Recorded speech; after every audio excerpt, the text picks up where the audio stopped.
friends, it's Miracle, and today I want to talk about some of the awesome books that I've read in the first half of the year, where I consider the best book that I've read in the first 6 months. This is a question that I skipped in the mid-year freakout tag because I simply read too many books in the first half of the year where I feel like the answer would be so long. Actually, at one point this year, I have to stop myself of giving books star ratings because I feel like I want to give every book that I've read a 5-star, and I started questioning myself, did I lose my ability to critique books, or I just simply read so many great books in a row? Now looking back, I can safely say that I just simply read so many great books in a row. If you have watched my videos from this year, you may have heard some of these books, and I apologize for the reputation. I organized these books in genre. I have 2 historical fiction, 1 sci-fi, 2 literary fiction, 1 classic, and 2 non-fiction. And now let's talk about the historical fiction first because it is one of my favorite genre, and the book comes first as The Mercies by Kiran Millwood Hargrave. This is a historical fiction set in Norway in 1617 and talking about a fishing village called Finnmark. And one day, a tragic fishing accident happened to the village and drowned almost all the men. So the remaining women, they needed to learn how to fish instead of only taking care of the domestic business as a tradition, and they have to provide for themselves. So with women's learning how to fish and how to taking care of the things that were traditionally taken care of by men, the dynamics in the village changed. And fast forward a couple of years, a sinister man and his wife came to this village and stirred some dramatic events and revealed some dark secret of the village. In the story, we follow 2 main perspectives. One is from within the village and the other from the newcomers.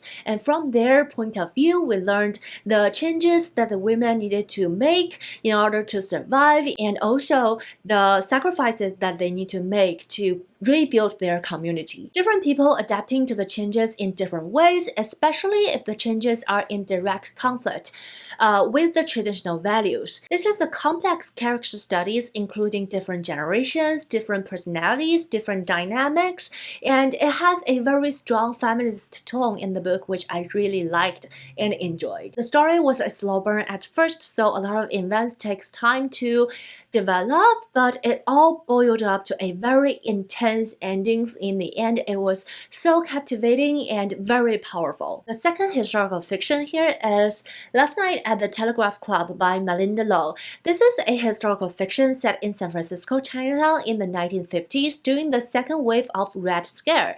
It is a time where Chinese immigrants are under heavy suspicion, and the protagonist Lily is a Chinese American student in her senior year in high school, and she is raised up to be the perfect Chinese American and perfect moral minority.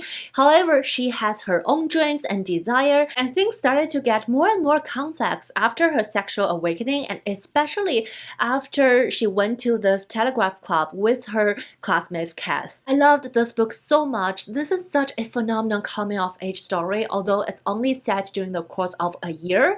And I love the growth of protagonist Lily, and also all the other side characters are wonderful portrayed as well as the Chinese American community at the time. With this historical backdrop, San Francisco Chinatown was brought back in life in this book, and it really shows you the people's struggles between remember their origins and also fit in the environment that where they call home now. It is a combination of personal struggles, cultural identity, sexual awakening, political tension. I highly recommend it. After the historical fiction, we come to science fiction, and I have Station 11 by Annie St. John Mandel.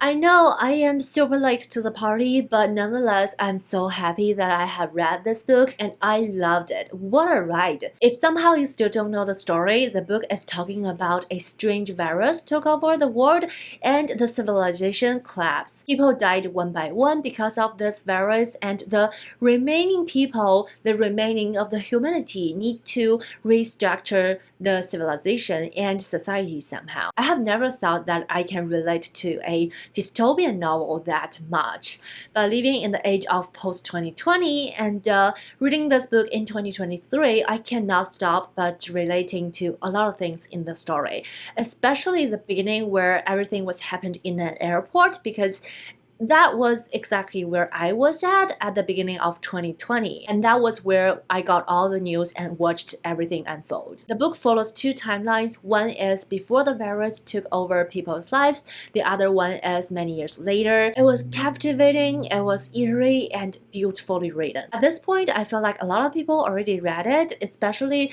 it was adapted into a TV show, if I remember that correctly. However, if for some reason you still haven't yet, I highly recommend. And I have two literary fictions, and the first one is actually the final book of a series, but I still want to talk about it, and I recommend the whole series, of course, because they're all so brilliant. And the book is The Story of the Lost Child by Elena Ferrante, and it was translated from Italian by Ann Goldstein, and it's the final book of the Neapolitan novels quartet, and I loved every one of them. The series started by portraying the friendship between a couple of young girls called Lila and Elena, and expanded into the ecology of their town Naples and talking about what happens in Naples. And later on, the story covers the things happened over the course of almost their entire life, and expanded the view from Naples to all over the world. For the last book, I don't read it as the story solely about Lila and Elena. Of course, it was still the core of the story, but I feel like it's also about the evolution of Italy and the whole world, about the technology and ideology, and most importantly, how all the changes impact the life of individuals.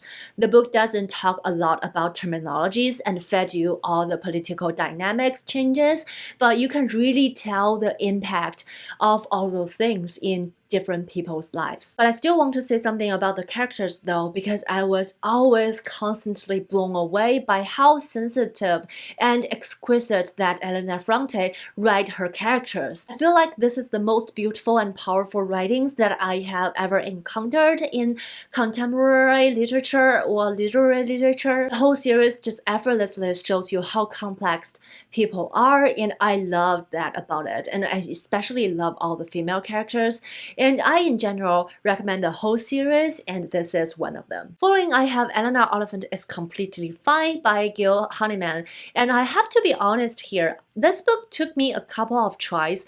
I didn't go too far into it every time when I tried it before, but somehow this year I passed through the part that I always stopped at, and I was surprised how much I loved it. It says that there's a woman called Eleanor Oliphant who is struggling with her social skills, but besides that, her life is completely fine. She has a job where she can provide for herself, and she talks to her mommy every week.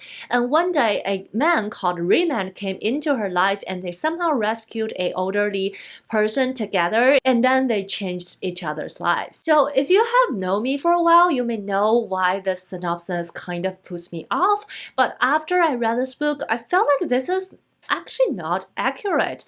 I feel like instead of saying how they changed each other's life, it is a book so much more about Eleanor's endurance in life and her bravery. She's such a strong character who rescued her life, and I just adored her. But I also think maybe the blurb doesn't want to give too many things away. Anyhow, I'm so happy that I read it. I enjoyed it and loved it so much. And the next book is a classic, which I just finished not so long ago, and yes, it is Les Mis by Victor Hugo. This is a epic hardcore classic which has a very special place in my heart. This is actually a reread for me. I read it about like 20 years ago when I was little, so it's safe to say that I didn't remember anything from my first read through.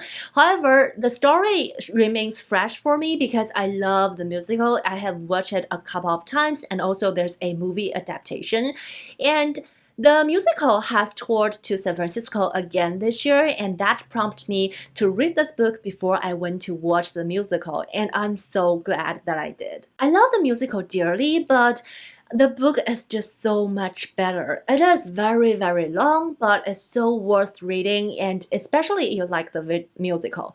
I don't even know how to start with the synopsis, but it's talking about a man called Jean Valjean who is a poor peasant, and he was unjustly imprisoned, and after he got out, he was haunted by this police officer called Javard for his entire life. But it's also an epic historical saga about France and the aftermath of French Revolution. It's about the cruelty of the society, the poor and the rich, the honest and the dishonest, the older generation who has many conservative thoughts, and the younger people who represent the future. The book is so much bleak and poignant compared to all its adaptations. I feel like the adaptations made a lot of changes to certain characters to make them more acceptable by the audiences, but the book makes more sense. It is very, very long, but it's really, really worth it, and I have a much deeper connection with the story now, which I'm so happy about. Now let's move on to nonfiction. The first nonfiction that I thoroughly enjoyed and highly recommend, it is Empire of Pain, The Secret History of the Sackler Dynasty by Patrick Radden Keefe. The book is about the rise and fall of the Sackler family, who is one of the richest family in the world that controls the painkiller market. They generously donate to a lot of universities and museums to raise up their reputation using the money that they got from manipulating the market and their patients. This is a brilliant investigation and report about everything that around Sackler family and the medical industry, and it has a clear logic and approach to make people like me, who's not very familiar with the Sackler family, easy to understand everything. The book also acts like a microscope of the society. He really examined how capitalism is a main drive of America in every aspect, including some things that we feel like they're meant to be there for help. Overall, a great book that is very eye-opening and thought-provoking, and I really enjoyed reading it. The last book I want to talk about here is a heavy memoir. It is The Year of Magical Thinking by Joan Didion. This was my first Didion book, but it's for sure not gonna be my last.